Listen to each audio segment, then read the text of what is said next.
Bonjour à tous, bienvenue dans une nouvelle vidéo. Aujourd'hui, je vais présenter un exercice d'algèbre de niveau environ groupe C. Donc, cet exercice est apparu dans l'envoi pot pourri de 2025 que vous pouvez retrouver sur le site de la POFM. Donc l'inégalité est la suivante, enfin l'exercice est le suivant, pardon. Considérons les suites de réels x0, x1, etc. jusqu'à x100 qui vérifient les deux conditions suivantes. x0 doit être égal à 0, et pour tout entier i entre 1 et 100, la différence xi moins 1 doit être entre 1 et 2 au sens large. Il faut trouver le plus grand entier k inférieur ou égal à 100, tel que pour tout de suite x0, etc. jusqu'à x100, la somme des xi entre 0 et k-1 est inférieure à la somme des xi entre k et 100. Voilà. Donc, je vous laisse mettre la vidéo en pause et essayer de réfléchir à l'exercice. Je vais donner un indice, introduire di, la quantité qui va être xi moins 1, qui est une quantité qui apparaît dans l'énoncé. Et ensuite, essayer de réécrire l'inégalité d'énoncé en fonction des di. Ok, donc maintenant je vais passer à la solution. Et d'abord, je vais expliquer pourquoi on introduit les DI. Donc, une chose qu'on peut se dire, c'est on va se dire, ok, j'ai envie en quelque sorte, essayons d'optimiser le problème. Donc clairement, si je veux trouver le cas maximal, il faut que je trouve le pire des cas. Et c'est quoi le pire des cas? Le pire des cas, c'est quand les différences elles vont être soit 1, soit 2, et j'ai envie de faire en sorte que le côté droit soit le plus petit possible, et le côté gauche soit le plus grand possible. Mais là, c'est pas facile de voir ce qui se passe, parce que si par exemple j'augmente une des différences xi moins 1 qui apparaît dans le côté, qui va influencer le côté gauche, ça va aussi influencer le côté droit. Donc c'est pour ça qu'on va essayer de réécrire l'inégalité en fonction des DI pour pouvoir comprendre quel est le pire cas. Donc si j'introduis ces DI, xi ça va se réécrire comme d1 plus d2 plus etc. plus di, parce que x0 égale 0. Et l'inégalité de l'énoncé, elle va se réécrire comme la chose suivante. Donc là, je vais juste remplacer chaque xi par d1 plus d2 plus etc. plus di. Et là, maintenant, juste dans chaque côté de l'inégalité, j'ai un certain nombre de fois le terme D1, un certain nombre de fois le terme D2, etc. Et donc, du coup, je vais tous les regrouper ensemble. Et donc, mon inégalité de départ, elle est équivalente à cette inégalité-ci. Donc, j'ai K-1 fois D1, plus K-2 fois D2, plus etc., plus DK-1. C'est inférieur ou égal à... Et à droite, du coup, les termes D1 jusqu'à DK-1 apparaissent chacun 101 moins K fois. DK, il apparaît 101 moins K fois. DK plus 1, il apparaît 100 moins K fois, etc. Et D100, il apparaît une fois. Et ensuite, j'ai des termes D1 et des deux côtés de l'inégalité, des termes D2 des deux côtés de l'inégalité. Donc je vais tout mettre du même côté et j'obtiens une inégalité suivante. Donc 102 moins 2k fois D1, plus 103 moins 2k fois D2, plus etc., plus 100 moins k fois DK-1, plus 101 moins k fois DK, plus etc., plus 100 moins k fois DK plus 1, plus etc., plus D100. Donc en gros, les coefficients augmentent de 1 à 1 quand je pars de D1 jusqu'à DK-1, et jusqu'à dk, et après ils descendent de 1 par 1 jusqu'à d100.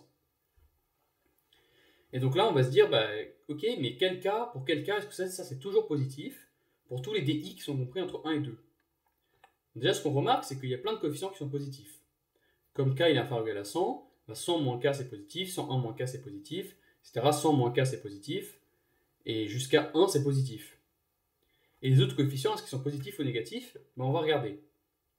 Le coefficient de DI pour i strictement petit k, c'est 101 plus i moins 2k. Donc par exemple, quand i égale 1, c'est 102 moins 2k, quand i égale 2, c'est 103 moins 2k, etc. Et donc du coup, ça c'est positif lorsque 101 plus i moins 2k est positif, ou encore une fois, i est supérieur ou égal à 2k moins 101.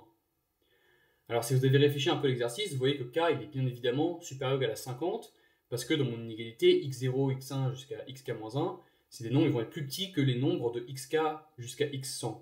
Du coup, forcément, k doit être strictement supérieur à 50, et du coup, i doit être 2k moins 101, c'est bien un nombre positif. Donc ce que je vais faire, c'est que je vais reprendre l'inégalité que j'avais ici en bas, et je vais mettre les termes de chaque côté, de telle sorte à ce que tous les coefficients soient positifs. Donc si je fais ça, j'obtiens l'inégalité suivante, 2k moins 102 fois d1, plus 2k moins 103 fois d2, plus etc., jusqu'à d2k moins 102.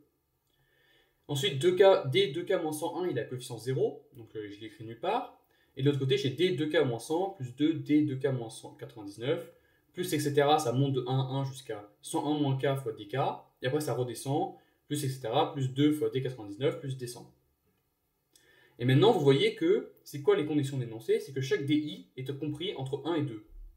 Donc, si on veut trouver le pire des cas, c'est-à-dire on veut trouver le pire des cas qui en quelque sorte rendrait cette inégalité la plus difficile à vérifier, ce serait que tous les DI à gauche de l'inégalité valent 2, parce qu'ils ont des coefficients positifs à gauche, Et comme il y a des coefficients positifs à droite, il faut que tous les DI à droite de l'inégalité, ils valent 1. Donc c'est ce que j'ai écrit là. D1 jusqu'à D2K-102 vaut 2, D2K-100 jusqu'à D100 vaut 1. Et D2K-101, il apparaît nulle part dans l'inégalité, donc en fait on s'en fiche de quoi il vaut. Et donc l'inégalité devient ça. Donc ça c'est juste réécrit l'inégalité d'avant, mais sauf que j'ai mis tous les DI, je les ai remplacés par 2 à gauche, donc c'est pour ça que j'ai un facteur 2. Et à droite, tous les DI, je les ai remplacés par 1, et j'ai juste réécrit la somme, de manière à faire apparaître la somme des nombres de 1 à 100 moins k, et la somme des nombres de 1 à 101 moins k. Et ensuite on utilise les formules, la somme des nombres de 1 à n, c'est n fois n plus 1 sur 2.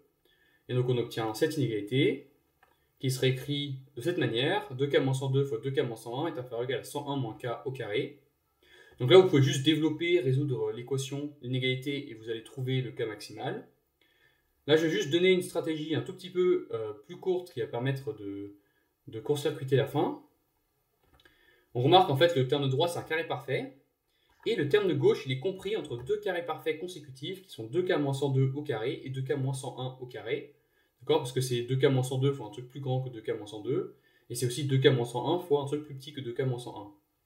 Donc du coup, si je suis compris entre ces deux carrés consécutifs, va dire que je suis plus petit que 101 moins k au carré, c'est dire que le plus grand de ces deux carrés, il est plus petit que 101 moins k au carré. Et donc que 2k moins 101, il est plus petit ou égal à 101 moins k. Ou encore 3k est inférieur ou égal à 202, pardon, et comme k est un nombre entier, k est inférieur ou égal à 67. Et donc on a trouvé que le k maximal, c'était 67. Voilà. J'espère que vous avez bien aimé cet exercice.